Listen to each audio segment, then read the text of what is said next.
Oh, tu viens, Sylvestre, d'apprendre au port que mon père revient. Oh oui. Et qu'il arrive ce matin même. Et qu'il revient dans la résolution de me marier. Ah oui. Avec une fille du seigneur Géronte. Et que cette fille est mandée de Tarente ici pour cela. Oh oui.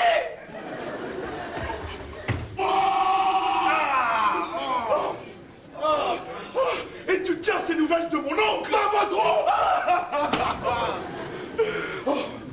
à qui mon père les a mandées par une lettre. Et cet oncle, dis-tu, c'est toutes nos affaires.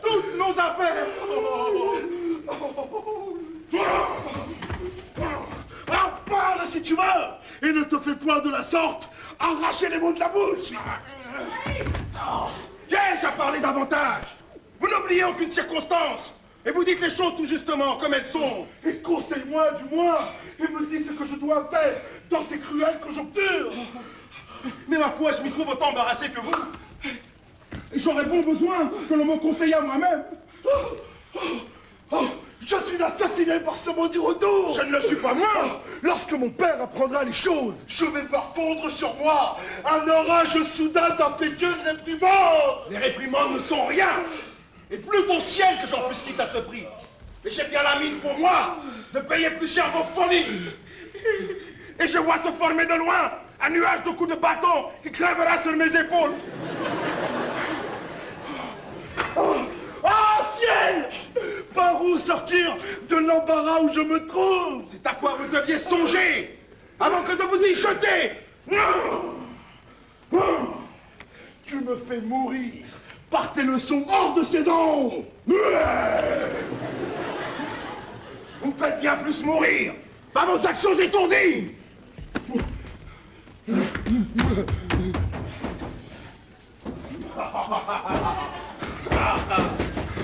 Que dois-je faire? Quelle résolution prendre? À quel remède recourir? Je sais pas.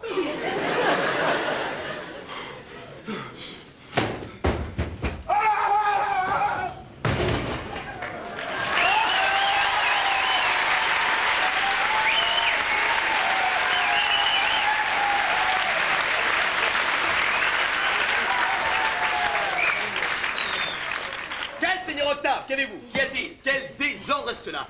Je vous vois tout troublé. Ah, mon pauvre Scapin, je suis perdu. Je suis désespéré. Je suis le plus infortuné de tous les hommes.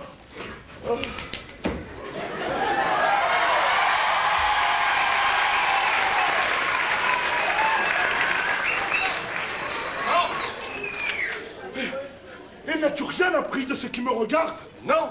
Et mon père arrive avec le seigneur Géronte et ils me veulent marier. Eh bien, qu'y a-t-il là de si funeste? Oh, hélas, tu ne sais pas la cause de mon inquiétude. Non, mais il ne tiendra qu'à vous que je le sache bientôt. Et je suis homme consolatif, homme à m'intéresser aux affaires des jeunes gens.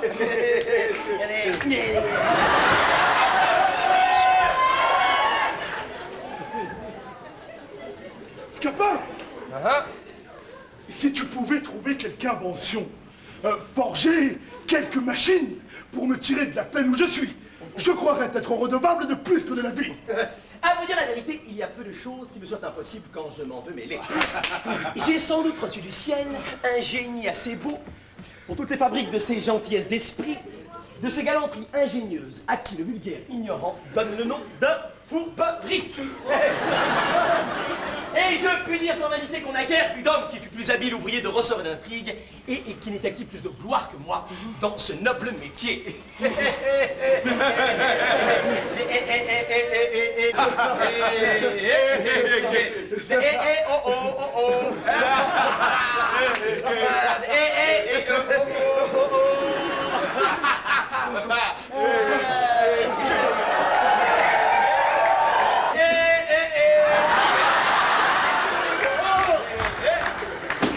Mais ma foi, le mérite est trop maltraité aujourd'hui, et j'ai renoncé à toute chose, depuis certains chagrins d'une affaire qui m'arriva.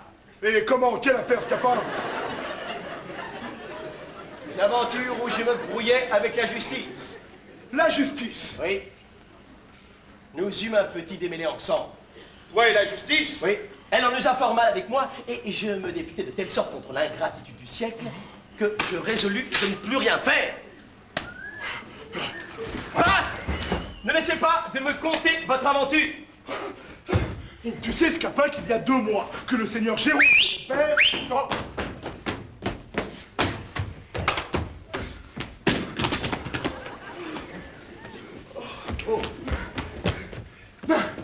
Tu sais, Scapin, qu'il y a 2 mois que le seigneur Géronte et mon père s'embarquèrent ensemble pour un voyage qui regarde certains commerces, où leurs intérêts sont mêlés. Je sais cela. Et que Léandre et moi, nous fûmes laissés par nos pères. Moi, sous la conduite de Sylvestre, et Léandre sous ta direction. Oui, je me suis fort bien acquitté de ma charge. Quelque temps après, Léandre fit rencontre d'une jeune égyptienne dont il devint amoureux. Je sais cela encore. Comme nous sommes grands amis, il me fit aussitôt confidence de son amour et me mena voir cette fille, que je trouvais belle à la vérité, mais non pas tant qu'il voulait que je la trouvasse.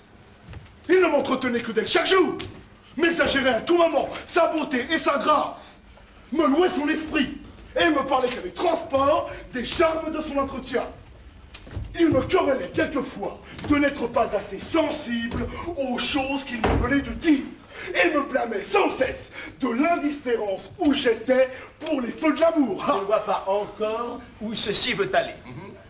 Un jour, que je l'accompagnais pour aller chez des gens qui gardent l'objet de ses vœux, nous entendîmes, dans une petite maison d'une rue écartée, quelques plaintes, mêlées de beaucoup de sanglots.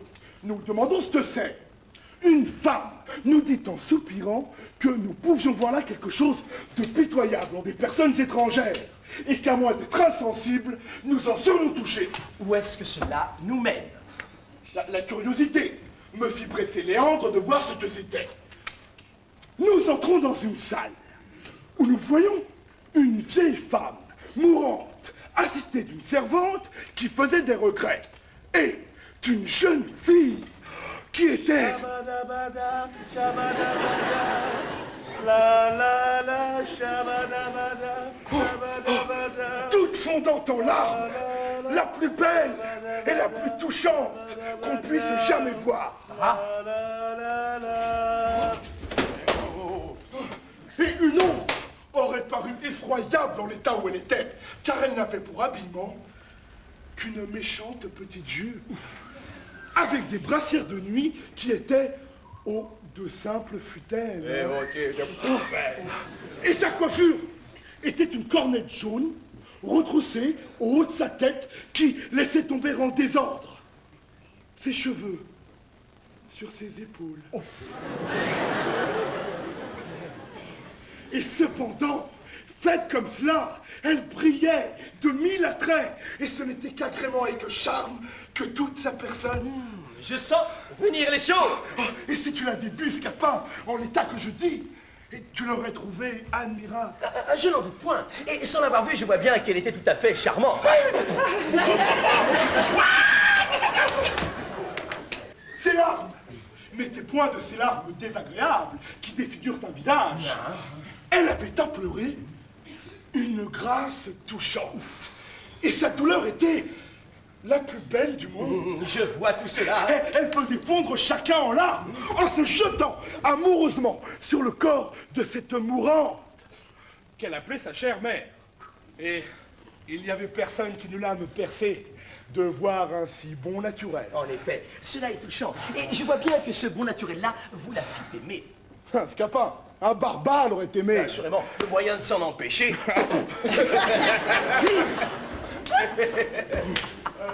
Bon, après quelques paroles dont je tâchais d'adoucir la douleur de cette charmante affligée, nous sortîmes de là. Et demandant à Léandre ce qui lui semblait de cette personne, il me répondit froidement qu'il la trouvait assez jolie. Mais je fus piqué de la froideur avec laquelle il m'en parlait, et je ne voulus point lui découvrir l'effet que ses beautés avaient fait sur mon âme, car Si vous n'abrégez ce récit, nous en voilà pour jusqu'à demain. Laissez-le-moi finir en 2 mots. Son cœur prend feu dès ce moment. Il ne saurait plus vivre qu'il n'aille consoler son aimable affligé.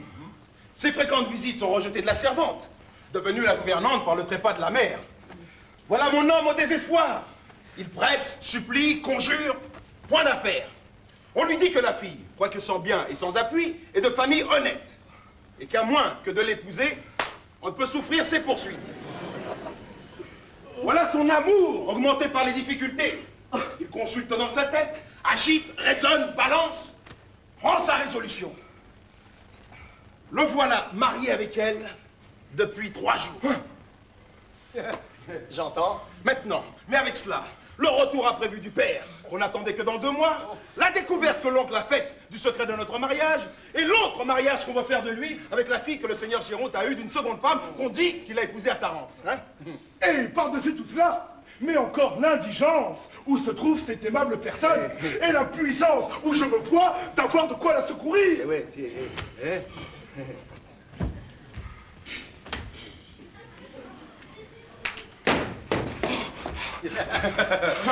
là tout? Vous voilà bien embarrassés tous deux pour une bagatelle. C'est bien là de quoi se tente à l'armée. N'as-tu point de honte, toi, de demeurer court à si peu de choses? Que dire? Te voilà grand et gros comme père et mère, et tu ne saurais trouver dans ta tête, forger dans ton esprit quelques ruses de galant, quelques nets petits stratagèmes pour ajuster vos affaires. Fille, peste soit du butin. Je voudrais que l'on m'eût donné autrefois nos 2 vieillards à duper. Je les aurais joués tous deux par-dessous la jambe, et je n'étais pas plus grand que cela, que je me signalais déjà par 100 tours d'adresse jolie. J'avoue que le ciel ne m'a pas donné tes talents. Et je n'ai pas comme toi l'esprit de me brouiller avec la justice. Voici mon aimable Hyacinthe.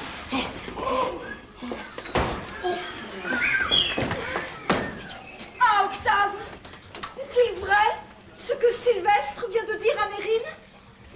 Que votre père est de retour et qu'il veut vous marier? Oui.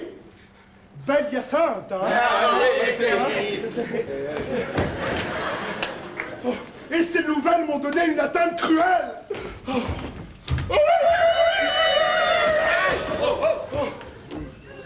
Mais que vois-je?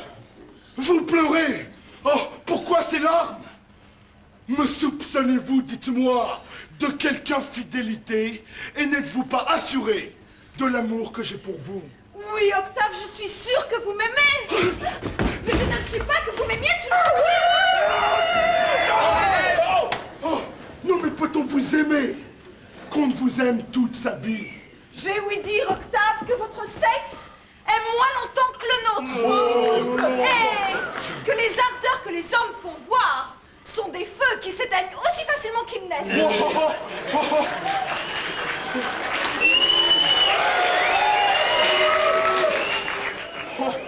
Oh, ma chère Hyacinthe! Mon cœur n'est donc pas fait comme celui des hommes! Et je sens bien pour moi que je vous aimerai jusqu'au tombeau!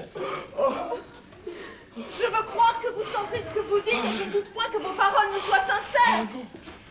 Mais je crains un pouvoir qui combattra dans votre cœur les tendres sentiments que vous pouvez avoir pour moi. Vous dépendez d'un père qui veut vous marier à une autre personne. Ah, je suis sûre que je mourrai. Si ce malheur m'arrive.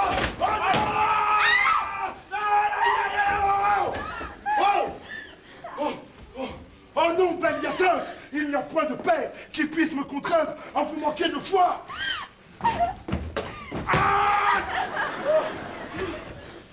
Et je me résoudrai à quitter mon pays, et le jour même s'il est besoin, plutôt qu'à vous quitter! J'ai déjà pris, sans l'avoir vu, une aversion effroyable pour celle que nous me destine! Et sans être cruel, je souhaiterais que la mer l'écartât d'ici pour jamais! Oh, ne pleurez donc point, je vous prie! Mon aimable Hyacinthe! Carbolard, vous me tue! Percez le cœur!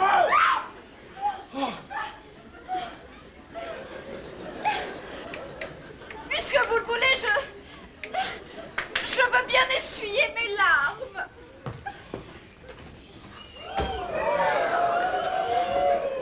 Et j'attendrai d'un œil constant ce qu'il plaira au ciel de résoudre de moi. Et le ciel nous sera favorable! Oh, il ne saurait m'être contraire si vous m'êtes fidèle. Je le serai, assurément! Je serai donc heureuse. Et n'est pas tant sotte, ma foi, et je la trouve assez passable. Voici un homme qui pourrait bien, s'il le voulait, nous être dans tous nos besoins d'un secours merveilleux. J'ai fait de grands serments de ne me mêler plus du monde. Mais si vous m'en priez bien fort tous deux, peut-être. S'il ne tient qu'à te prier bien fort pour obtenir ton aide, hein? Je te conjure de tout mon cœur de prendre la conduite de notre barque. Et vous, ne me dites-vous rien? Je vous conjure, à son exemple, par tout ce qui vous est le plus cher au monde, de vouloir bien servir notre amour.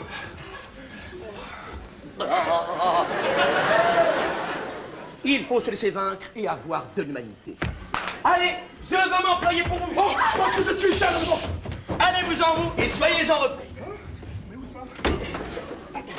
Et vous, préparez-vous à soutenir avec fermeté l'apport de votre père. Je t'avoue que cet abord me fait trembler par avance. Et j'ai une timidité naturelle que je ne saurais vaincre. Il faut pourtant paraître ferme au premier choc, de peur que, sur votre faiblesse, il ne prenne le pied de vous mener comme un enfant. Tâchez de vous composer par étude, un peu de hardiesse, et songez à répondre résolument sur tout ce qu'il pourra vous dire. Je ferai du mieux que je pourrai. Essayons un peu pour vous accoutumer. Répétons un peu votre rôle, et voyons si vous ferez bien. Allez.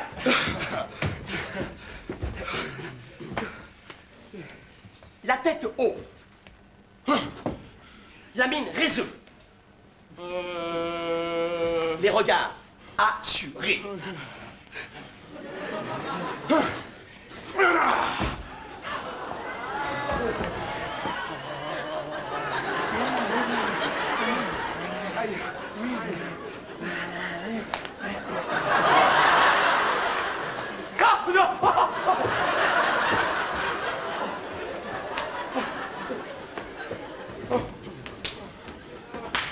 Waketa, waketa, keta, waketa. Viens, waketa, keta, waketa, keta, keta. Qu'est-ce que t'as? Waketa, keta, waketa, keta, keta. Qu'est-ce que t'as? Oh, comme cela? Encore un peu davantage. Oh, qu'est-ce que t'as? Qu'est-ce que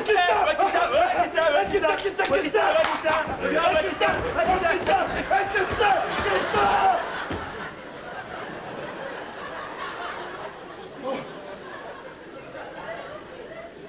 Ainsi. Bon. Imaginez-vous que je suis votre père qui arrive et répondez-moi fermement comme si c'était à lui-même.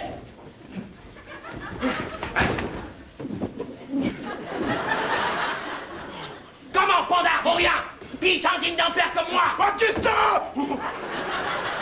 Oses-tu bien paraître, grand messieurs, après tes bons déportements? Après la tour que tu m'as joué pendant mon absence? Ouais, qu'est-ce que t'as? Est-ce dans le fruit de mes soins, maraud? Est-ce dans le fruit de mes soins, le respect qui m'est dû? Le respect que tu me concèdes?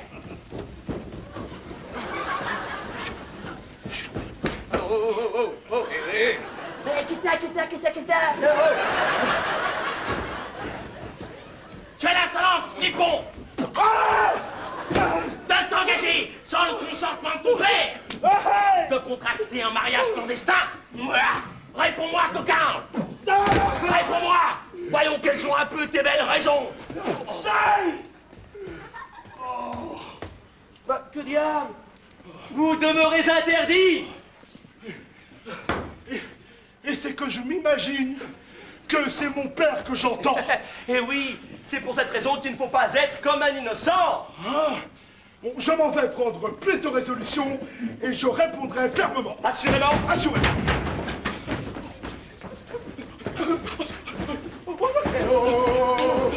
Voilà votre père qui vient. Oh ciel, je suis perdu. Demeurez au plat. Demeurez. Le voilà enfui. Quelle pauvre espèce d'homme. Bon, ne laissons pas d'attendre le vieillard.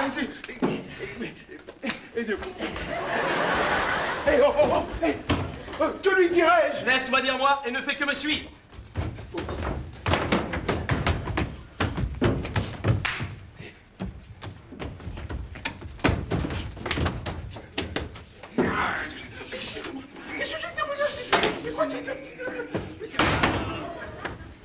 A-t-on jamais ouï parler d'une action pareille à celle-là? Il a déjà appris l'affaire. Elle lui tient si fort en tête que tout seul, il en parle haut. Voilà une témérité bien grande. Écoutons-le un peu. Je voudrais bien savoir ce qu'ils me pourront dire sur ce beau mariage. Nous y avons songé. Tâcheront-ils de me nier la chose? Non, nous n'y pensons pas. S'ils entreprendront de l'excuser, Celui-là se pourra faire. prétendront-ils m'amuser par des contes en l'air? Peut-être. Tous leurs discours seront inutiles. Nous allons voir. Ils ne m'en donneront point à garder. Ne jurons de rien. Je saurai mettre mon pendard de fils en lieu de sûreté. Nous y pourvoirons. Pour le coquin de Sylvestre, je le rouerai de coups. J'étais bien étonné s'il m'oubliait.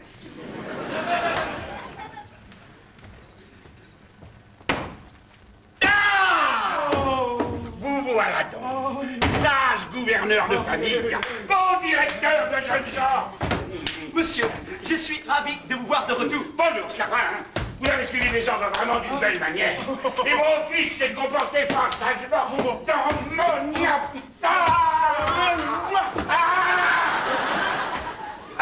Vous vous portez bien, ce que je vois. C'est bien, oui. Dis bon, coquin. Dis bon. Votre voyage a-t-il été bon? Fort bon.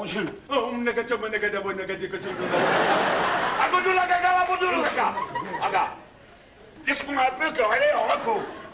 Vous voulez quereller? Oui, je veux quereller. Et qui, monsieur? Ce maraud, là. Et pourquoi? Comment?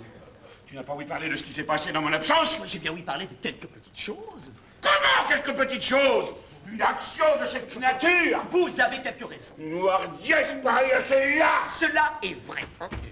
Un fils qui se marie sans que sa femme son père! Oui, oh. Il y a quelque chose à dire à cela. Mais je serais d'avis que vous ne fissiez point de bruit. Je suis pas de cet avis, moi. Et je vais faire du bruit. Mais Tout c'est m'en sous. rose. Ah!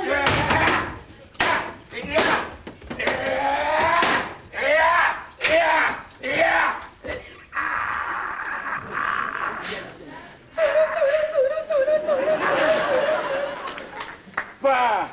Je ne trouve pas que j'ai tous les sujets du monde d'être en colère. Si je fais, j'ai d'abord été quand j'ai su la chose, et je me suis intéressé pour vous jusqu'à quereller votre fils. Demandez-lui un peu quelle belle réprimande je lui ai faite. Comme je l'ai chapitré sur le peu de respect qu'il gardait un père dont il devait baiser les pas. On ne peut pas lui mieux parler quand ce serait vous-même. Mais quoi? Je me suis rendu à la raison, et j'ai considéré que dans le fond, il n'avait pas tant de tort qu'on pourrait croire. Que viens-tu compter? Il n'a pas tant de temps de s'aller marier de but en blanc avec une inconnue. Que voulez-vous? Il a été poussé par sa destinée. Voilà la plus belle raison du monde. Alors on n'a plus qu'à commettre tous les crimes imaginables. Tromper, voler, assassiner. Et puis dire, pour excuse, qu'on y a été poussé par sa destinée de bas. Mon Dieu, monsieur, vous prenez mes paroles trop en philosophe.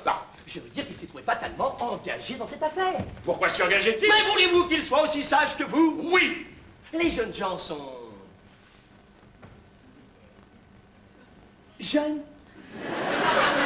Et n'ont pas toute la prudence qu'il leur faudrait pour ne rien faire que de raisonnable. Témoin notre Léandre, qui malgré toutes mes leçons, malgré toutes mes remontrances, est allé faire de son côté pire encore que votre fils. Si. Pire. Je voudrais bien savoir si vous-même n'avez pas été jeune Non. et n'avez pas dans votre temps fait des fraudaines comme les autres. Oh. J'ai dire moi que vous avez été autrefois un compagnon parmi les femmes. Que vous faisiez de votre drôle avec les plus galantes de ce temps-là. Et que vous n'en approchiez point, que vous ne poussassiez à bout.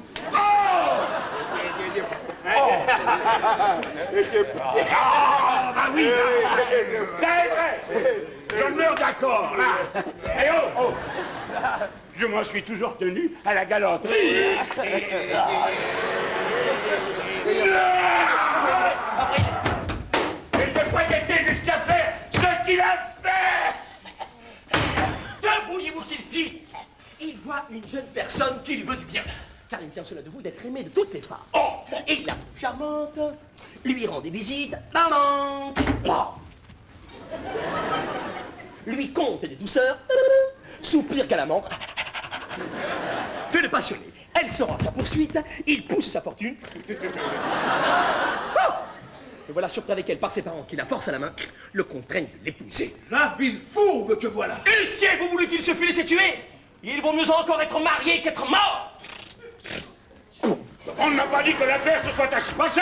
Demandez-lui plutôt, hein? Il ne vous dira pas le contraire, hein? C'est par force qu'il a été marié. Oui, monsieur. Voudrais-je vous mentir? Non.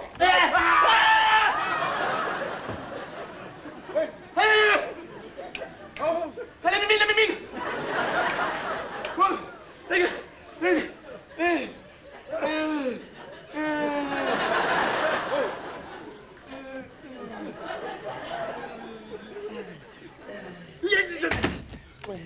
Il devait donc aller tout aussitôt protester de violence chez un notaire. C'est ce qu'il n'a pas voulu faire. Je ne m'aurais donné plus de facilité à rompre ce mariage. Oh, mais... Rompre ce mariage? Mais, Vous ne le romprez point. mais ne rompre quoi? Non! Je n'aurai pas pour moi les droits de père et la raison de la violence qu'on a fait à mon fils. C'est une chose dont il ne demeurera pas d'accord. Il n'en demeurera pas d'accord. Non!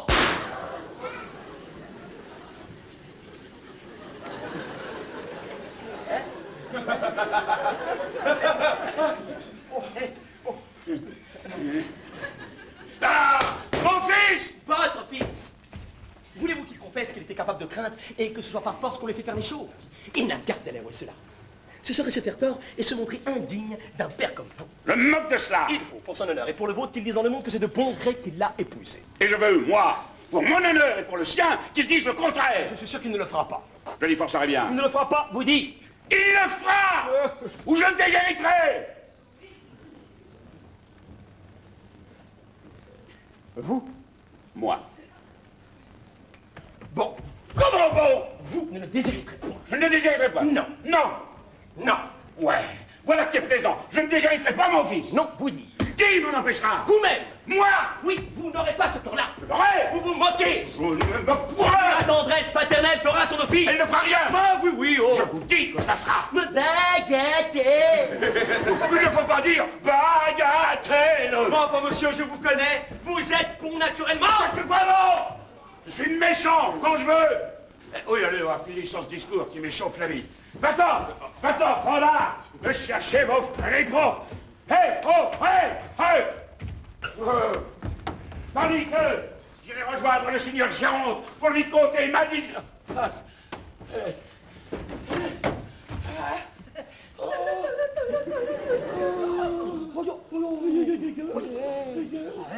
Monsieur, si je vous puis être utile en quelque chose, vous n'avez qu'à me commander. Je vous remercie. Ah! Pourquoi faut-il qu'il soit fils unique? Écoutez,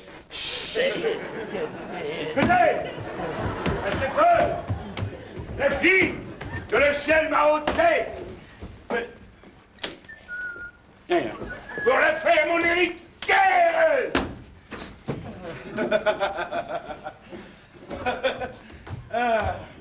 J'avoue, tu es un grand homme. Et voilà l'affaire en bon train. Mais l'argent, d'autre part, nous presse pour notre subsistance. Et nous avons de tous côtés des gens qui aboient après nous. non, laisse-moi faire. La machine est déjà tout trouvée. Je cherche seulement dans ma tête un homme qui me soit affidé pour jouer un personnage dont j'ai besoin.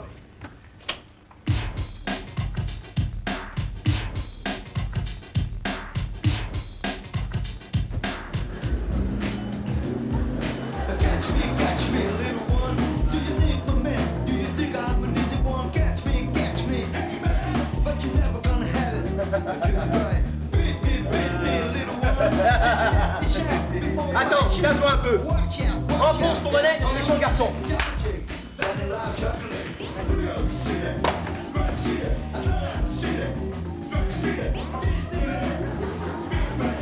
Campe-toi sur un pied.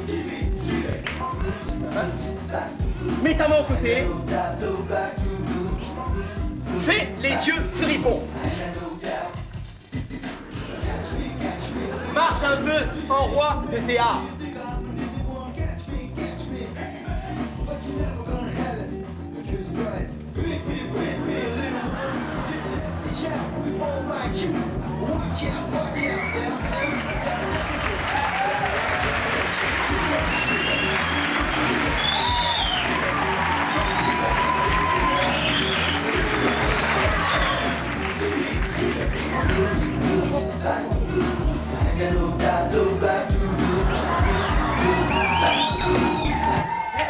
Voilà qui est bien. Allez, suis-moi. J'ai le secret pour déguiser ton visage et ta voix. Oh, je te conjure de ne point m'aller brouiller avec la justice. Va. Nous partagerons les périls en frères. Et 3 ans de galère de plus ou de moins ne sont pas pour arrêter un noble cœur. Yo, yo. Hey, oh.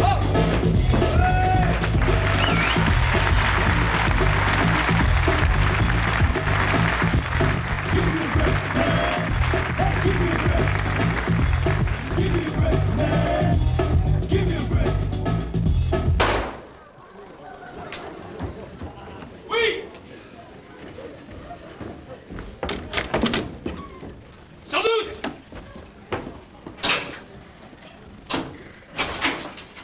Par le temps qu'il fait, nous aurons ici nos gens aujourd'hui. Et un matelot qui vient de Tarente m'a assuré qu'il avait vu mon homme qui était prêt de s'embarquer. Mais l'arrivée de ma fille trouvera les choses mal disposées à ce que nous nous proposions. Et ce que vous venez d'apprendre de votre fils rompt étrangement les mesures que nous avions prises ensemble. Ne vous mettez pas en peine de cela. Je vous réponds de renverser tout cet obstacle. J'y travaille de ce pas. Ma foi, Seigneur Arcan, voulez-vous que je vous dise? Oui.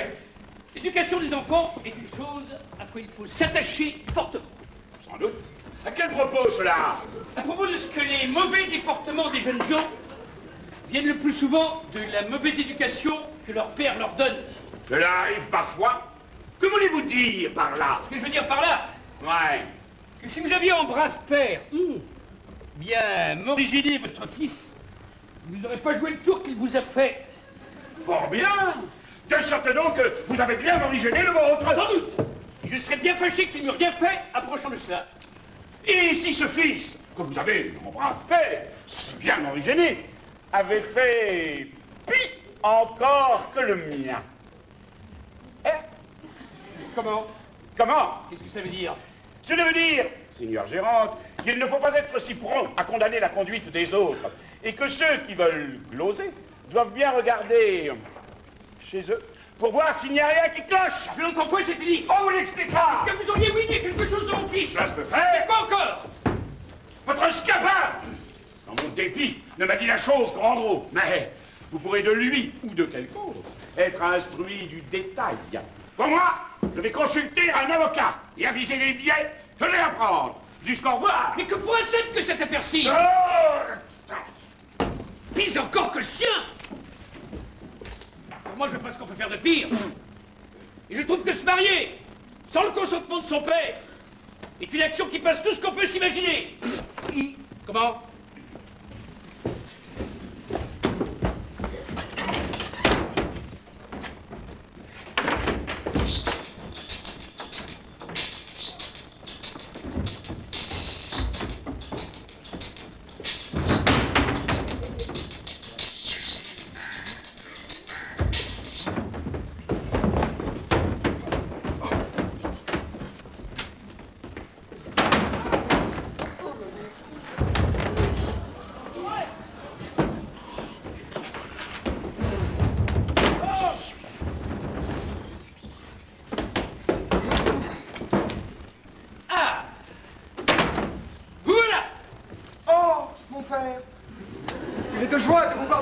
Doucement.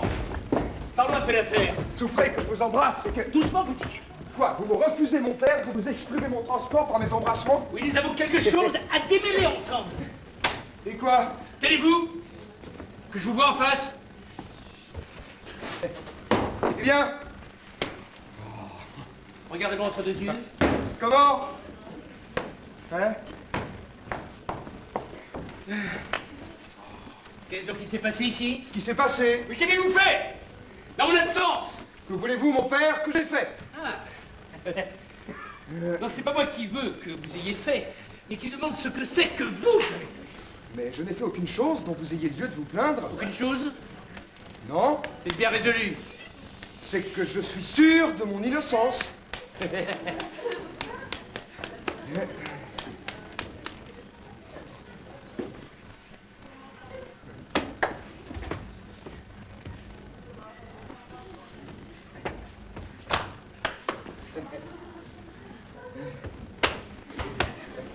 Scapin!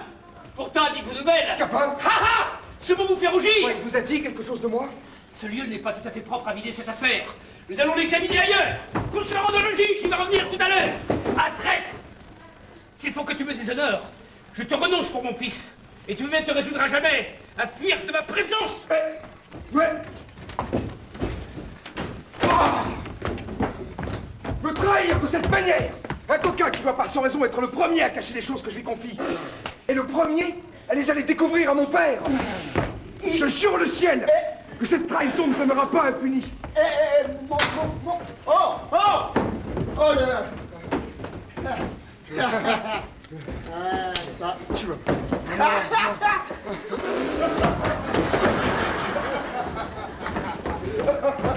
Ah, mon cher Scapin, que ne dois-je point à tes soins? Ah, que tu es un homme admirable. Et que le ciel m'est favorable de t'envoyer à mon secours.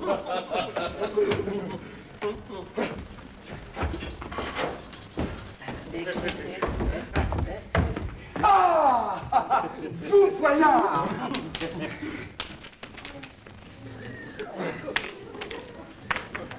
Je suis ravi de vous trouver, monsieur le coquin. Monsieur, votre serviteur, c'est trop d'honneur que vous me faites. Vous faites le méchant plaisant. Je vous apprendrai. On est heureux! Non, Octave, ne me retenez point, je vous prie. Hein? Oh, Augustin, Laissez-moi contenter mon ressentiment. au nom de l'amitié, Léon, ne le maltraitez point, monsieur. Que vous ai-je fait?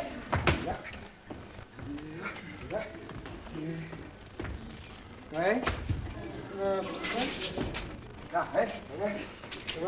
Les choses que tu... Ah, c'est pas mal.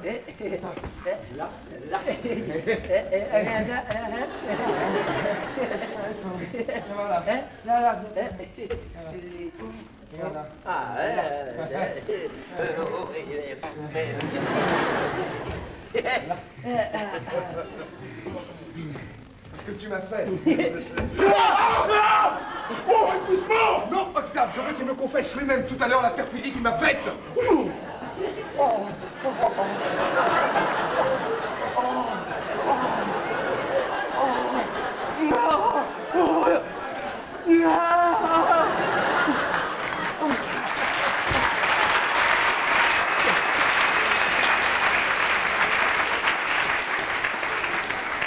Oui, coquin, je sais le trait que tu m'as joué, on vient de me l'apprendre. Et tu ne savais pas peut-être que l'on dû me révéler ce secret. Mais je veux en avoir la confession de ta propre bouche. Ou alors, je vais te passer cette épée à travers le corps. Oh, monsieur, auriez-vous bien ce cœur-là? Parle donc! Monsieur, je vous ai fait quelque chose! Oui, coquin, et ta conscience te dit que trop ce que c'est. Monsieur, je vous assure que je l'ignore! Tu l'ignores! Il est là! On est rentré! Eh bien oui, monsieur, puisque vous le voulez. Je vous confesse que j'ai bu avec mes amis ce petit carton de vin d'Espagne dont on fut présent il y a quelques jours. Et que c'est moi qui fis une fente au tonneau et répandis de l'eau autour pour faire croire que le vin s'était échappé. C'est toi, Pondard, qui a bu mon vin d'Espagne. Et qui a été cause que j'ai tant querellé la servante, croyant que c'était elle qui avait fait le tour. Oh, monsieur, je vous en demande pardon! Je suis bien aise d'apprendre cela. Mais ce n'est pas encore l'affaire dont il est question maintenant. C'est pas ça, monsieur? C'est une autre affaire qui me touche bien plus. Et je veux que tu n'adises. Je ne me souviens pas d'avoir fait autre chose! Tu ne veux pas parler. Arrêtez Allez, pas. tout-toi, on va pas. Il est vrai qu'il y a 3 semaines, vous m'envoyez apporter la nuit une petite montre à la jeune égyptienne que vous aimez. Ouais. Je revins au logis, mes habits tout couverts de boue et le visage plein de sang. Et vous dites que j'avais trouvé des voleurs qui m'avaient bien battu et m'avaient dérobé la montre.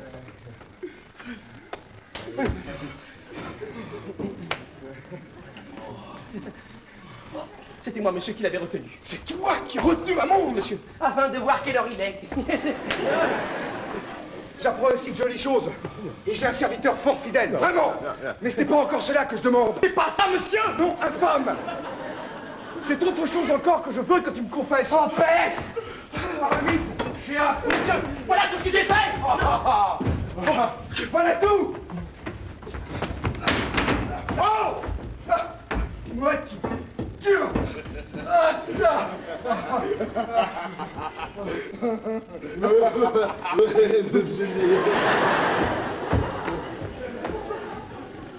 bien oui, monsieur, vous vous souvenez de ce loup-garou il y a 6 mois qui voudrait attendre sous le bateau la nuit et pensa vous faire rompre le cou dans une cave où vous tombâtes en fuyant? Eh bien, monsieur, c'était moi qui faisais le loup-garou! c'est toi, traître, qui faisais le loup-garou. Ah!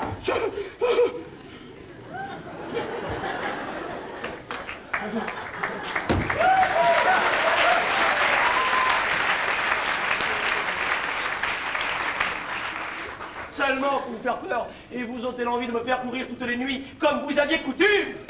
Oh, oh, oh, oh, oh, eh, oh, oh, oh, eh, oh, oh, moi, quitta. Je saurais me souvenir en temps et lieu de ce que je viens d'apprendre. Mais je vais en venir au fait, et que tu me confesses ce que tu as dit à mon père. What? À votre père? Oui, Flippon, à ton père. Mais je l'ai seulement pas vu depuis son retour. Tu ne l'as pas vu. Non, Assurément. assurément, c'est une chose que je vais pouvoir vous faire dire par lui-même. Mais c'est de sa bouche pourtant que je le tiens. Mais avec votre permission, il n'a pas dit la vérité. Non.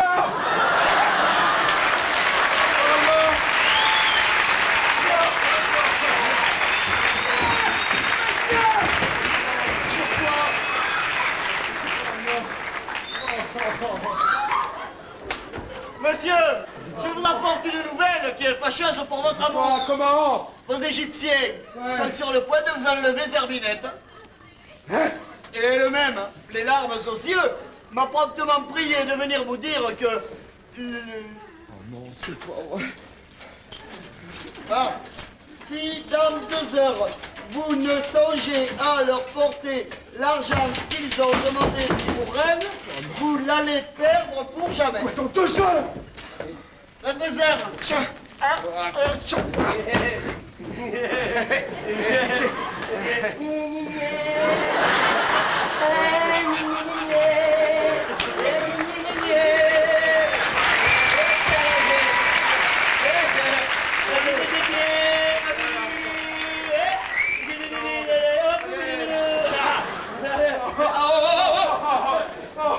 mon pauvre Scapin, j'implore ton secours.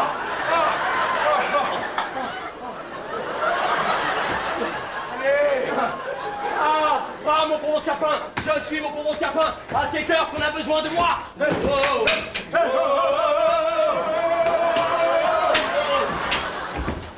Va, je te pardonne tout ce que tu viens de me dire. Et pire encore si tu l'as fait. Non! Ne me pardonnez rien! Et passez-moi cette épée au travers du corps! Je serais ravi que vous me tuiez! Mais non! Je te conjure plutôt de me donner la vie en servant mon amour. Point. Il ferait mieux de me tuer! Tu m'es trop précieux. Et je te prie de bien vouloir employer pour moi ce génie admirable qui vient au bout de toute chose. Tuez-moi! Vous dis-je! Mais ne songe plus à tout cela. Et pense à me donner le secours que je te demande. Scapin, il faut faire quelque chose pour lui. Le moyen? Après une avanie de la sorte! Je te conjure d'oublier mon emportement et de me prêter ton adresse. Je joins mes prières au ciel. J'ai cette insulte-là sur le cœur! Non, il faut quitter ton ressentiment. Voudrais-tu m'abandonner, Scapin? Dans ma plus cruelle extrémité où sera mon amour? Me venir faire l'improviste! Un affront comme celui-là! Non, j'ai tort, je le confesse. Traité de coquin, de fripon, de panda! D'infâme! J'en ai tout l'regret du monde. Vouloir passer son épée au travers du corps! Je te demande pardon de tout mon cœur. Et s'il ne t'a qu'à me jeter à tes genoux, tu m'y vois, Scapin, pour te conjurer encore une fois de ne me point t'abandonner. Oh, ma foi, Scapin, il se faut rendre à cela.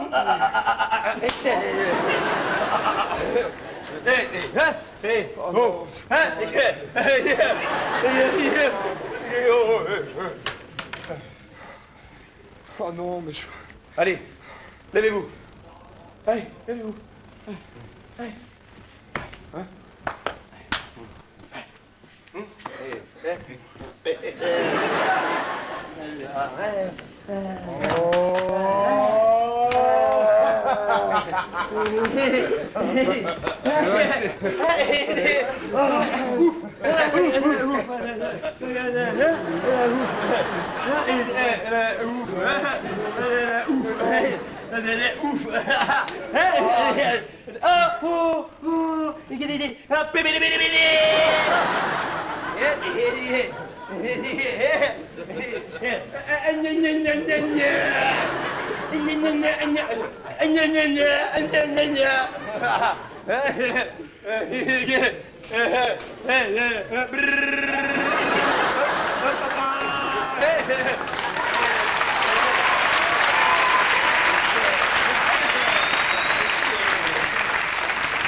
Oh. Quoi? Oh. Oh. Oh. Oh. Oh.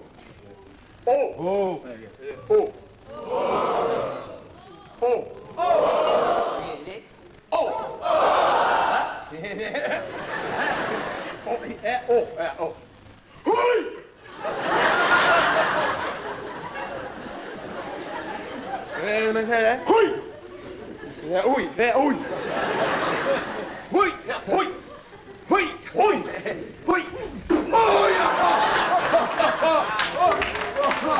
La prochaine fois, ne soyez pas si prompt. Oh, me promets-tu de travailler pour moi? On y songera. Oh, mais tu sais que le temps presse. Ne vous mettez pas en peine. Combien est-ce qu'il vous faut? 500 écus.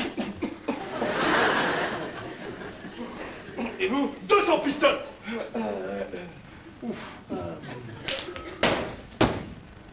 Je veux tirer cet argent de vos pères. Pour ce qui est du vôtre, la machine est déjà toute trouvée.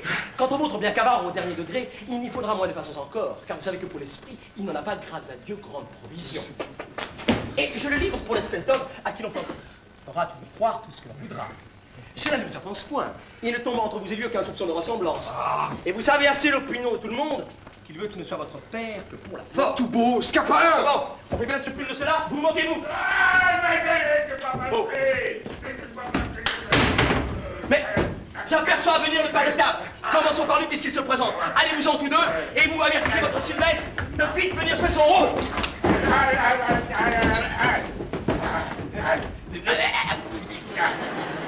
Le voilà qui rumine. Avoir si peu de conduite et de considération. Ça les jeter dans un engagement comme celui-là. Jeunesse impertinente. Et là. Monsieur, votre serviteur. Bonjour, Scapin. Vous rêvez à l'affaire de votre fils. Oui, j'avoue que ça me donne un furieux chagrin. La vie est mêlée de traverses. Il est bon de s'y tenir sans cesse préparé. J'ai ouï dire il y a longtemps une parole d'un ancien que j'ai toujours retenue. Quoi? Que pour peu qu'un père de famille ait été absent de chez lui, il doit promener son esprit sur tous les fâcheux accidents que son retour peut rencontrer. Se figurer sa maison brûlée, son argent dérobé, sa femme morte, son fils estropié, sa fille subordonnée. Et ce qu'il trouve qui ne peut arriver, l'imputer à bonne fortune. Pour moi, j'ai pratiqué toujours cette leçon dans ma petite philosophie. Et je ne suis jamais revenu au logis que je me sois tenu prêt à la colère de mes maîtres, aux réprimandes, aux injures, aux coups de pied au cul, aux bastonnades, aux étrivières. Et ce qui a manqué d'arriver, j'en ai rendu grâce à mon bon destin. Voilà qui est bien. Mais ce mariage impertinent qui trouble celui que nous voulons faire est une chose que je ne puis souffrir. Et je viens de consulter les avocats pour le faire casser. Ma foi, monsieur, si vous m'en croyez, vous tâcherez par quelque autre voie d'accommoder l'affaire. Vous savez ce que c'est que les procès en ce pays-ci. Et vous allez vous enfoncer dans des tranches de sépices. Ah, tu as raison, je le vois bien. Mais quelle autre voie? Je pense que j'en ai trouvé une. Oh, la compassion que m'a donnée tantôt votre chagrin m'a obligé à chercher dans ma tête quelques moyens pour vous tirer d'inquiétude. Car je ne sais voir dans les pères chagrinés par leurs enfants que c'est là de mes mœurs. Et de tout temps, je me suis senti pour votre personne une inclination particulière. Je te suis obligé. J'ai donc été trouvé le frère de cette personne qu'Octave a épousée. C'est un de ces braves de profession, de ces gens qui sont tout coups d'épée, qui ne parlent que d'échiner. Ils ne font non plus de conscience de tuer un homme que d'avaler un verre de vin. Je l'ai mis sur ce mariage. Il lui ai fait voir quelle facilité offrait les raisons de la violence pour le faire casser. Vos prérogatives du nom de père et l'appui que vous donnerez auprès de la justice. Et votre droit. Et votre argent. Et vos amis. Enfin, je l'ai tant tourné de tous les côtés qu'il a prêté l'oreille aux propositions que je lui ai faites d'ajuster l'affaire pour quelques sommes. Et il donnera son consentement à rompre le mariage, pourvu que vous lui donniez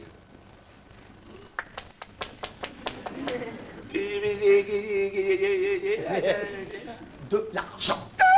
Et qu'a-t-il demandé? Oh, d'abord des choses par-dessus les maisons. Quoi? Des choses extravagantes. Mais encore? Il ne demandait pas moins de 5 ou 600 pistoles. 5 ou 600 fièvres cartel, puisqu'il serrait. On se moque-t-il des gens? C'est ce que je lui dis. J'ai rejeté bien loin de pareilles propositions et je lui ai bien fait entendre que vous n'étiez point une dupe d'aller demander des 5 ou 600 pistoles.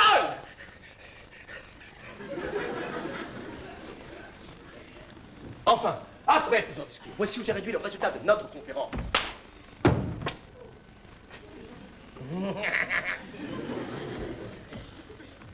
Nous voilà autant, m'a-t-il dit, que je dois partir pour l'armée. Je suis apprêt à m'équiper et le besoin que j'ai de quelque argent me fait consentir malgré moi à ce qu'on me propose. Il me faut un cheval de service et je saurai en avoir un qui soit tant, soit plus raisonnable à moins de 60 pistoles. Bon, pour 60 pistoles, je les donne. Il me faudra le harnais et les pistolets et c'est de là ira bien à 20 pistoles. 20 pistoles. 20 pistoles et 60. Ce serait 80. Justement. C'est beaucoup. Mais soit, je consens à cela. Il me faudra encore, a-t-il dit, un cheval pour monter mon balai, mon qui coûtera bien 30 pistoles. Comment, diable? Il se promène, il n'aura rien du tout. Monsieur. Non, un impertinent. Mais voulez-vous que son balai aille à pied? Qu'il aille comme il lui plaira. Et le maître aussi. Mon Dieu, monsieur, ne vous arrêtez point un peu de choses et n'allez point plaider, je vous prie. Et donnez tout pour vous sauver des mains de la justice. La justice. Soit, je me résous à donner encore ces 30 pistoles. Il me faudra encore, a-t-il dit, un mulet pour porter... Qu'il aille au diable avec son mulet. J'en ai trop. Nous irons devant les juges. De grâce, monsieur. Non, je ne ferai rien. Monsieur. Un petit mulet. Je lui donnerai pas seulement un âne. Considérez. Non, je lui plaider, monsieur. De quoi parlez-vous là? Et à quoi vous résolvez-vous? Jetez les yeux sur les détours de la justice. Voyez combien d'appels et de degrés de juridiction. Combien de procédures embarrassantes. Combien d'animaux ravissants par les griffes desquels il vous faudra passer. Sergent, procureur, avocat, greffier, substitut, juge et leur clerc. Il n'y a pas un de tous ces gens-là qui, pour la moindre chose, ne soit capable de donner un soufflet au meilleur droit du monde. Un sergent baillera de vos exploits sur quoi vous serez condamné sans que vous le sachiez. Votre procureur s'entendra avec votre parti et vous vendra à beau denier content. Votre avocat, gagné de même, ne sera point lorsqu'il faudra plaider votre cause ou dira des raisons qui ne font que battre la campagne et n'auront point au fait. Le greffier délivrera par contumace des sentences y arrêt contre vous. Le clerc du rapporteur soustraira des pièces, le rapporteur même ne dira pas ce qu'il a vu. Et quand par les plus grandes précautions du monde vous aurez paré tout cela, vous serez ébahi que vos juges ont été sollicités contre vous. Ou par des gens dévots, yo-yo, ou par des femmes qui aimeront. Monsieur, si vous le pouvez, sauvez-vous de cet enfer-là. C'est être damné de ce monde que d'avoir à plaider. Et la seule pensée d'un procès serait capable de me faire fuir, yo, jusqu'aux Indes, yo, yo, yo, yo.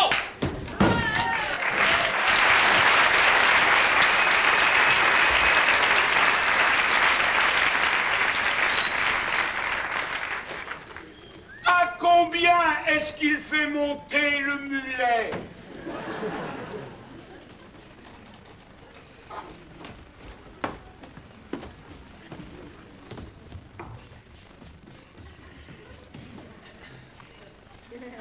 Monsieur, pour le mulet, pour son cheval et celui de son homme, pour le harnais et les pistolets, pour payer quelques petites choses qu'il doit à son hôtesse, il demande en tout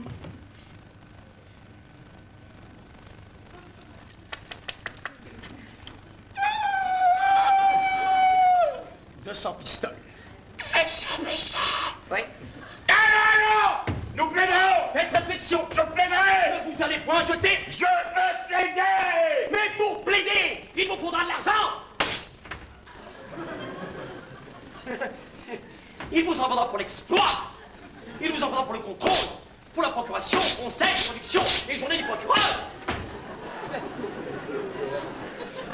Il vous en faudra pour les consultations et plaidoiries des avocats, pour le droit de retirer le sac et les grosses écritures. Il vous en faudra pour le rapport des substituts, pour les écrits de conclusion, l'enregistrement du greffier, passant d'appointement, sentence, d'arrêt, contrôle, signature, expédition de leur terre, sans compter tous les présents qu'il vous faudra faire.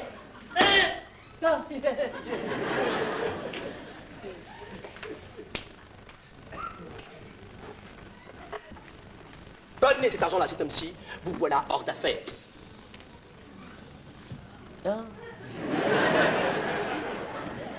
Comment, mais 200 pistoles? Mais vous y gagnerez. J'ai fait un petit calcul en moi-même de tous les frais de la justice, et j'ai trouvé qu'en donnant 200 pistoles à votre homme, vous en aurez de reste pour le moins 5 ans. Sans compter les soins, les pas et les chagrins que vous épargnerez. Quand il n'y aurait à essuyer que les sottises que disent devant tout le monde de méchants plaisants d'avocats. Messieurs, j'aimerais me donner 300 pistoles que d'avoir à plaider. Je me moque de cela, et je défie les avocats de rien dire de moi. Monsieur, vous ferez ce qu'il vous plaira. Si j'étais que de vous, je ferais les procès. Mais je ne donnerai pas 200 pistoles. Oh, monsieur, voici l'homme dont il s'agit.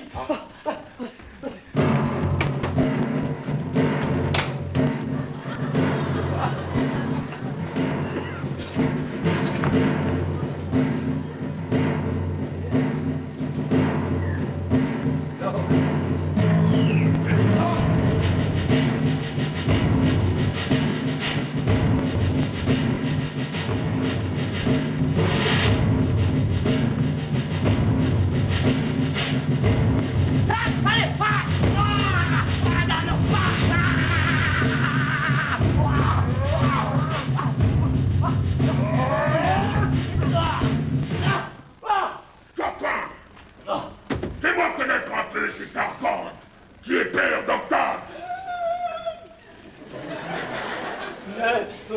Mais pourquoi, monsieur? Je viens d'apprendre qu'il veut me mettre en procès. Et faire rompre par justice le mariage de ma sœur. Monsieur, je ne sais pas s'il a cette pensée, mais il ne veut pas consentir aux 200 pistoles que vous voulez. Hein? Il dit que c'est trop. Par la mort, par la tête, par le sang. Si je le trouve, je le veux échiner. Tu sais, c'est trop haut et tout libre. Monsieur, oh, monsieur, Je pars de ta vainqueur et peut-être que vous craindra-t-il point. Lui, à part le sang dans la tête, s'il était là, je lui donnerais tout à l'heure